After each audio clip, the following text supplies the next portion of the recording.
selamat pagi semuanya. Pada hari ini kita akan belajar ekonomi bersama Ibu Lesti. Nah, pada hari ini materi yang akan kita pelajari adalah konsep biaya peluang ataupun opportunity cost. Nah, kondisi kelangkaan barang dan jasa akan mengakibatkan manusia dalam jangka pendek tidak bisa memenuhi kebutuhannya, sehingga manusia harus memilih jenis kebutuhan mana yang harus dipenuhi terlebih dahulu, atau orang tersebut harus tahu mana skala prioritasnya, karena dengan adanya keterbatasan alat pemenuh kebutuhan yang ada. Tentunya karena adanya pilihan-pilihan tersebut harus dilandasi dengan skala prioritas, dan segala pilihan yang diambil tentunya akan memiliki konsekuensi dan ada pilihan-pilihan yang akan ditinggalkan. Mari kita lihat ilustrasi berikut ini.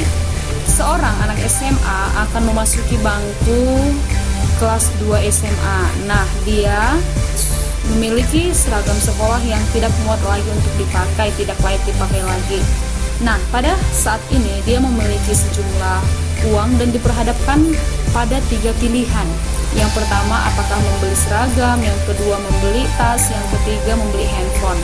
Nah, karena dia mengetahui mana skala prioritas atau hal yang paling utama yang harus dipenuhi terlebih dahulu, karena keterbatasan biaya untuk membeli barang tadi, maka dia akan memilih untuk membelikan seragam terlebih dahulu, sehingga dia akan meninggalkan pilihan untuk membeli tas dan pilihan handphone.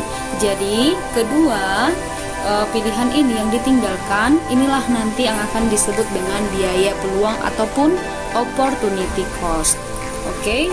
Nah, oleh sebab itu dalam ilmu ekonomi, alternatif yang tidak dipilih akan memunculkan biaya peluang ataupun opportunity cost.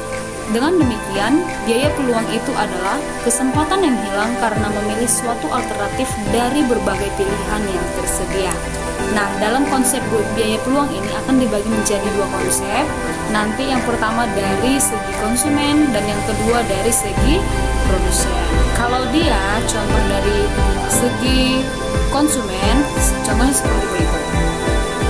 Ketika kamu lapar, maka kamu akan membeli kebutuhan untuk memenuhi keinginan kamu tadi. Nah, kamu lapar dan kamu memiliki uang 10.000 rupiah. Nah, kamu diperhadapkan antara 2 pilihan. Yang pertama membeli nasi kah, yang kedua membeli peralatan tulis. Nah, karena kamu sedang lapar dan kamu tahu bahwa yang paling utama saat ini yang harus kamu penuhi adalah kebutuhanmu untuk makan, maka kamu nanti akan membeli makanan dan meninggalkan pilihan untuk membeli alat-alat tulis ini. Jadi alat-alat tulis ini yang tidak kamu pilih, yang kamu tinggalkan ini, inilah yang disebut dengan biaya peluang. Nah, itulah dia dari segi konsumennya. Bagaimana jika kita lihat dari segi produsen? Nah, kita kasih contoh seperti berikut ini. Sebuah perusahaan memproduksi sepatu sebanyak 100 pasang. Kemudian dia juga memproduksi kemeja sebanyak 200 buah. Nah, pada saat ini permintaan sepatu meningkat. Dengan asumsi modal kamu tetap, maka kamu akan mengorbankan kemeja. Supaya bisa memproduksi sepatu lebih banyak, maka kamu akan mengorbankan kemeja, mengurangi kemeja untuk diproduksi, dan ini akan dialihkan ke sepatu tadi. Nah, kemudian kamu akan menambah jumlah sepatu yang kamu produksi sebanyak 50, sehingga total sepatu yang akan kamu produksi adalah 150. Nah, kemudian kemeja juga yang tadinya 200, kamu alihkan sebagian untuk memproduksi sepatu menjadi berkurang 100. Jadi yang akan kamu produksi sebanyak 100 buah. Oke, jadi dengan demikian adanya kenaikan sepatu 50 buah dan 100 buah kemeja turun. Jadi biaya peluangnya adalah 1 sepatu berbanding 2 kemeja. Itulah biaya peluang dari konsep biaya peluang produsen ini. Oke, jadi kalau ini kan tadi kita hanya membahas 2 pilihan ataupun 2 alternatif. Bagaimana jika lebih dari 2 pilihan? bagaimana nanti cara kita untuk mencari yang mana biaya peluangnya. Oke, kita kasih contoh ya.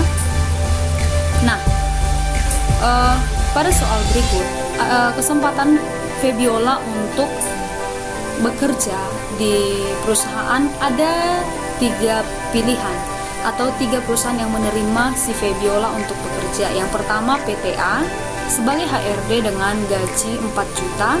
Yang kedua PTB sebagai marketing dengan gaji 5 juta. PTC sebagai manajer produksi dengan gaji 6 juta.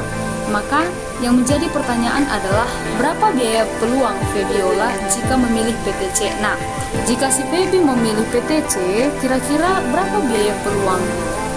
Nah, dari soal seperti ini, kamu harus melihat seandainya PTC tidak ada, yang ada hanya PTA dan PTB, pasti Febiola akan memilih PTB sebagai marketing dengan gaji 5 juta. Jadi,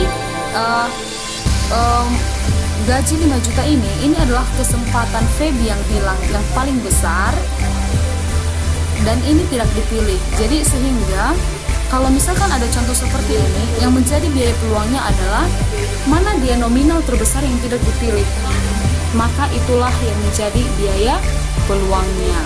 Oke, benar ya. Jadi biaya peluang Febiola itu adalah sebesar 5 juta pada PTB sebagai marketing. Ingat kesimpulan yang ibu katakan, biaya peluang itu adalah nominal terbesar yang tidak dipilih, itulah yang menjadi biaya peluangnya. Nah, tadi Febi memilih PTC untuk dipilih bekerja, sedangkan dia akan meninggalkan PTA dan PTB. Jadi angka ataupun nominal terbesar yang tidak dipilih terdapat pada PTB, yaitu 5 juta. Itulah biaya peluang dari Febiola. Itulah kesempatan yang hilang karena memilih alternatif yang lain. Oke, sampai di sini materi kita. Sampai jumpa minggu depan. Boleh kamu belajar kembali, tanyakan hal-hal yang kurang dipahami. Oke, sampai jumpa minggu depan. Selamat pagi.